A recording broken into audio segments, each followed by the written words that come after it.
নমস্কার বন্ধুরা, নরসিংহ ফার্মার পক্ষ থেকে আবার আপনাদের স্বাগত। আজ যেই টপিক নিয়ে আমরা কথা বলবো সেই টপিকটা আপনাদের কাছে খুবই পরিচিত। সেটা হচ্ছে অ্যাজিথ্রোমাইসিন সাধারণত অ্যাজালিড গ্রুপের একটি ড্রাগ এরিথ্রোমাইসিনের মধ্যে পড়ছে। এটা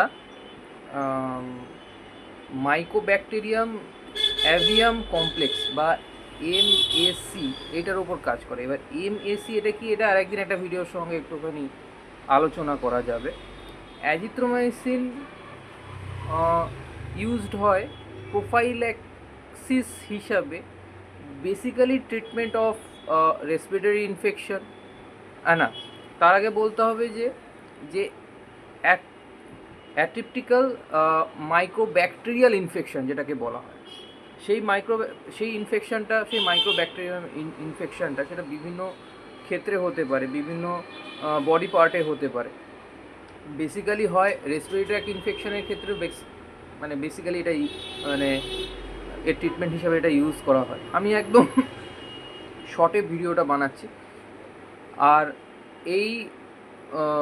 এটা আর কোন ক্ষেত্রে ইউজ করা হয়? এটা ইউজ করা হয় রেসপিরেটরি ট্র্যাক্ট তো বললাম, তার সঙ্গে স্কিন ইনফেকশনে ব্যবহার করা হয়। নিউমোনিয়ার ক্ষেত্রে অনেক সময় এটা ডাক্তারবাবুরা এটা প্রেসক্রাইব করে থাকেন। আর এটা ব্যবহার করা হয় genital organ, male female both, সেই ক্ষেত্রে এটা ইউজ করা হয়ে থাকে। এর ডোজ সাধারণত অ্যাডাল্টদের ক্ষেত্রে 500 mg, অনেক সময় 500 mg ইনফেকশন এটা ইউজ করা হয়। 500 mgটা এটা ইনজেক্টেবল।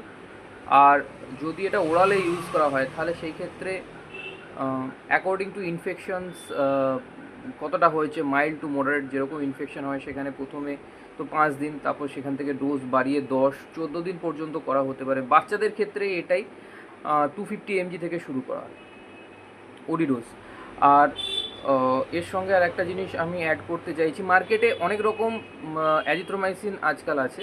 তাদের মধ্যে বহুল প্রচলিত যেটা হয় সেটা হচ্ছে অ্যাজিথ্রাল, অ্যাজিকেম, অ্যাজিব্যাক্ট, অ্যাজি, আরও আছে আর কিছু সাধারণ কম্পোজিশনের মধ্যে পড়ছে, যেমন অ্যাজিফোর্ড, আরও অনেক কিছু আছে। তো এই রকম ভিডিও পেতে আমার চ্যানেলটিকে সাবস্ক্রাইব করে বেল আইকনটিকে প্রেস করে দেবেন, যাতে ভিডিওটি সবার আগে আপনি পেতে পারেন। ধন্যবাদ।